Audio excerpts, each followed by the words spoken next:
Bismillahirrahmanirrahim. Assalamualaikum warahmatullahi ta'ala wabarakatuh.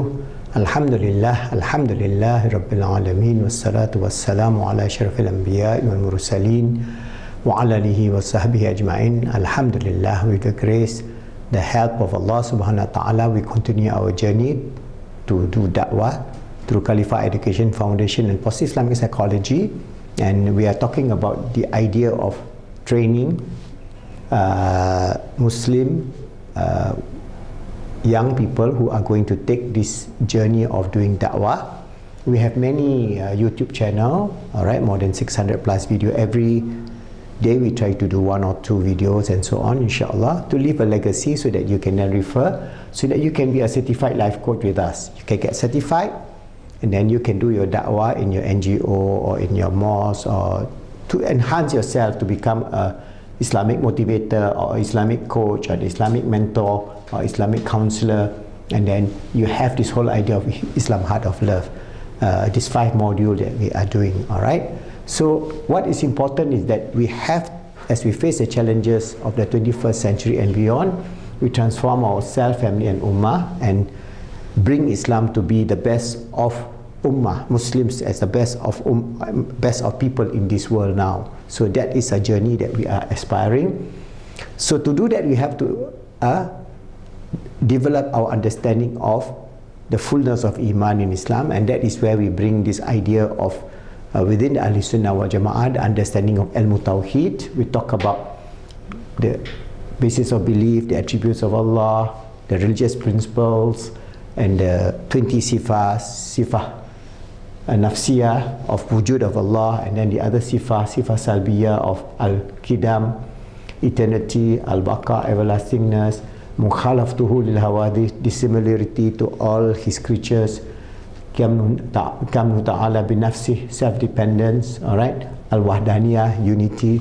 And then we have the attributes of al-hayya, that is the sifah ma'ani, al-hayya, life, power, intention, knowledge, audition, sight, speech. And then we have the sifah ma'nawiyah, the living, the powerful, the all-intending, the all-knowing, the all-hearing, the all-seeing, and the all-speaking. So that is a 20 sifah. And then I've given you an idea in the previous video. As we study kalam, kalam means what? Kalam means logic. That was derivative from the kalam argument, later developed by Aristotle from his teachers, Socrates, Plato, and then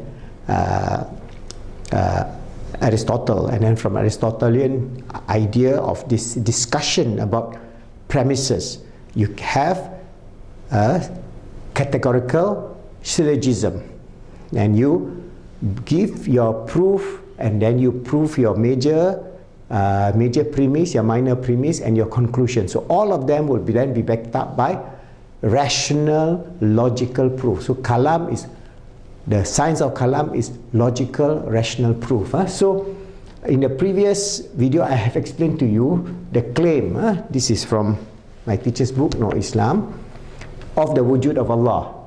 So the claim is Allah is the essential being. That means Allah is the, his existence is intellectually essential. Alright? So essential being means there is no beginning for him, essential. Accident are something that is created, or contingent being is something that is created. So this is to give you a basic understanding of definition. So the proof for the premise for the wujud of Allah is because Allah is the one whom the universe essentially needs. So this is a minor premise. Alright, all those that the universe essentially needs are essential being. This is a major premise. So the conclusion, therefore, Allah is the essential being, the conclusion. So sentence number 1 brings about Allah is the one whom the universe essentially needs. That is our statement, our premise, our claim. Number 2, all those whom the universe essentially needs are essential beings. So that is our second claim. And then the third claim is therefore Allah is the essential being, the conclusion. So when we have given this, we have them to prove this premise number 1, premise number 2, so that to ensure that premise number 3, the conclusion is provable, logically provable, and this logical provable can be from the proof of rational logical thinking, or it can be proved from science, it can be proved from theological perspective, it can be proved from metaphysics, it can be proved from quantum physics, whatever. So there are many proofs that just on the wujud of Allah subhanahu wa ta'ala, there will be hundreds of proofs. So how many proofs that we want to prove to the atheists? And that is where we have to start with the premise of this Kalam cosmological argument. That is where Al-Ghazali bring about this idea. So Al-Ghazali framed the whole thing the same way, just like my teacher, but he simplified. He says, if the universe began to exist, then the universe has a cause. So who is this one that caused the cause of the universe? So his claim is that the universe began to exist. Began to exist. That means before there was no universe, then there was universe. So we have to prove this claim. And then, if that happened, then you have to have a cause. The universe began to exist. So now we know that universe began to exist from all the scientific evidence of cosmological scientific evidence and so on. We know that the universe began 13.7 billion years ago. So it began to exist. Therefore, the universe has a cause. So this is the three premises, and this is the conclusion. If the universe began to exist, then universe has a cause. The universe began to exist, therefore the universe has a cause. So who is this cause?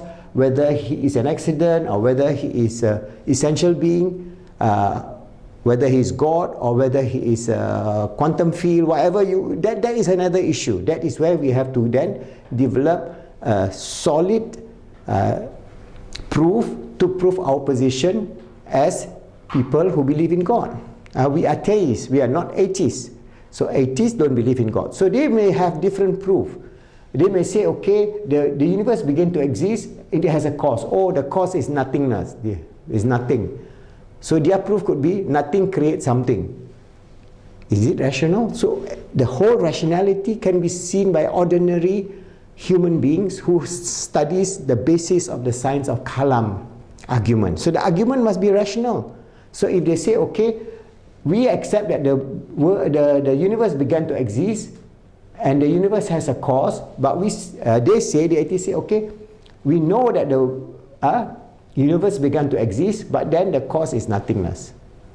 Well, if they want to accept that as a fact for their belief system, then they are a faulty, irrational, illogical belief system. Or they may say, okay, this universe does not begin to exist. For the last 300 years, the whole idea of Cartesian, Newtonian physics is that this world, this universe, is a steady-state universe. They call it the steady-state universe theory. That means there is no beginning for the universe. The universe was as it is before time, after time, and so on. So it is steady-state all the time like that.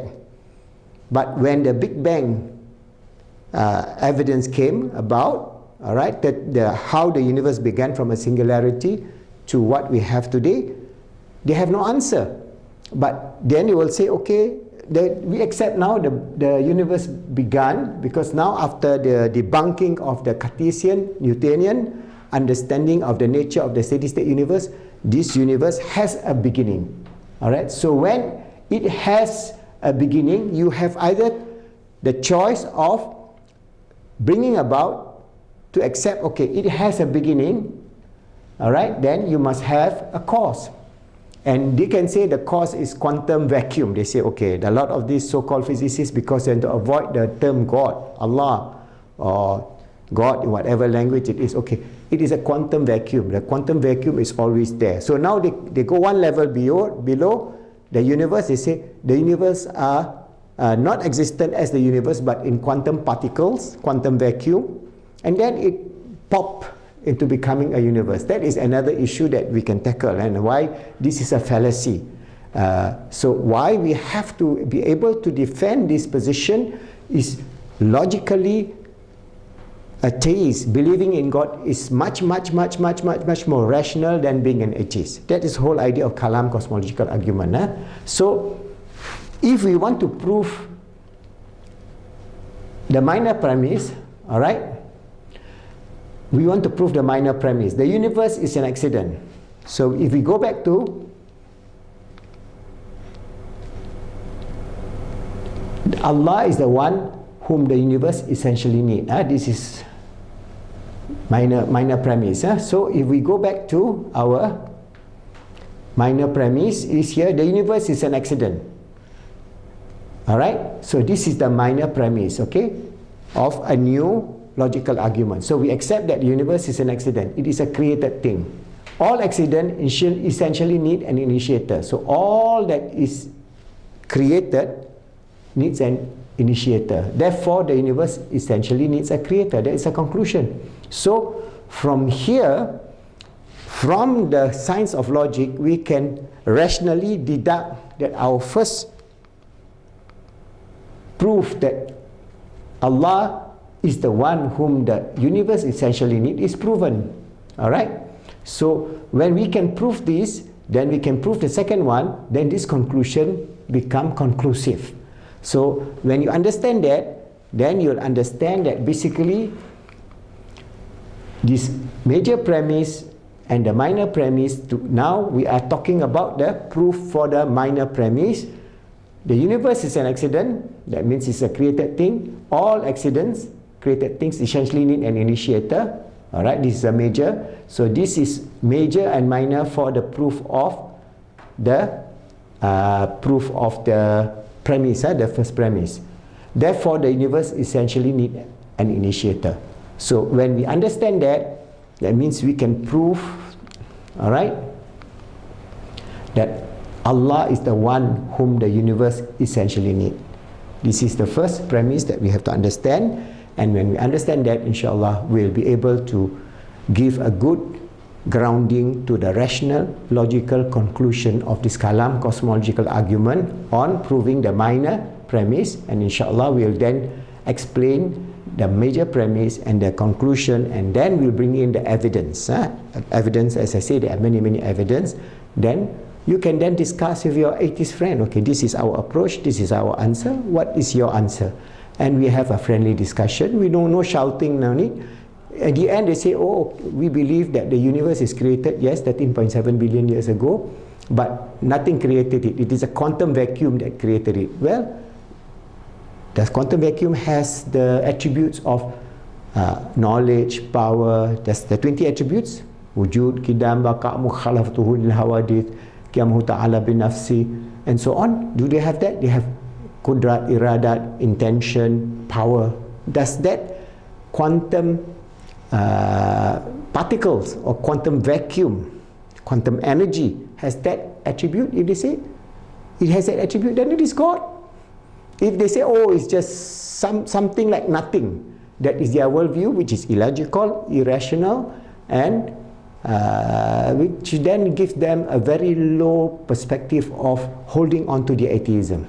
We have a greater proof, and inshallah, with the light and the guidance of Allah subhanahu wa ta'ala, we would be able to then have a belief system. Because our belief system, remember, our belief system is based not only on rational thoughts. We have the spiritual element, the nur, the light from Allah subhanahu wa ta'ala that Allah gives us. Allahu nurus samawati wal ard. You only become a believer when Allah bless you with that light.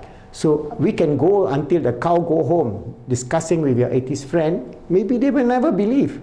But because they only want to use some rational thinking with irrational conclusion, then it is something that we have to just go on and do until they come to understand the truth of this deen and bringing us closer to Allah subhanahu wa ta'ala, inshallah.